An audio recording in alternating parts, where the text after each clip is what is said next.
আমাদের শৈশবের সুপারহিরো টার্জানকে কে না চেনে। তো আমিও এই বনে এসে বিশাল একটি লতা দেখে টার্জান হতে চেয়েছিলাম, কিন্তু আমার ছোট্ট বাবা তার মাকে শাসন করে গাছ থেকে নামিয়ে দিল। So hey everyone, it's me Rumana. কেমন আছেন আপনারা সবাই? আমি কিন্তু বেশ ভালো আছি। এই যে চলে এসেছি খুব সুন্দর একটি জায়গায় পরিবারের সাথে ঘুরতে। তো এখানে আসলে আপনার মন ভালো হয়ে যাবে। দেখতেই পেলেন বিশাল বড় একটি লতা, ওটা কিন্তু একটা লতা প্রজাতির গাছ। তো ছোটবেলায় টার্জানকে তো দেখেছেন এক গাছ থেকে আরেক গাছে ঝুলে ঝুলে চলে যেতে, এটা কিন্তু সেই লতা।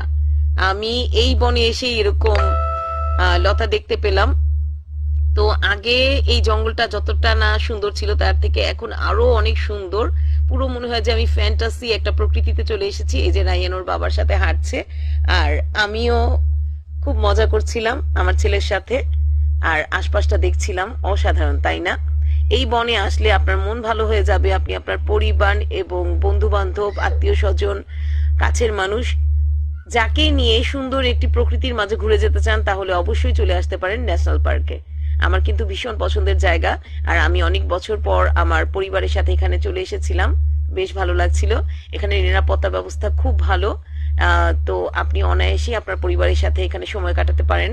এখানে দেখা যায় যে বিভিন্ন স্কুল কলেজের শিক্ষার্থীরা পিকনিক করতে চলে আসে, এছাড়াও অনেক মানুষ এখানে ঘুরতে চলে আসে। তো নির্দ্বিধায় আপনি এখানে সময় কাটাতে পারেন পরিবারের সাথে। এই যে দেখুন কি সুন্দর সুন্দর গাছ না? আর আমিও মজা করছিলাম আমার ছেলের সাথে, খুব ভালো লাগছিল। চারপাশে শুধু গাছ আর গাছ, সবুজের সমারোহ। এই যে দুষ্টামি করছিলাম আমার ছেলের সাথে, দেখুন।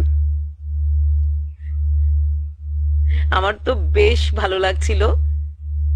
এই যে আর একটা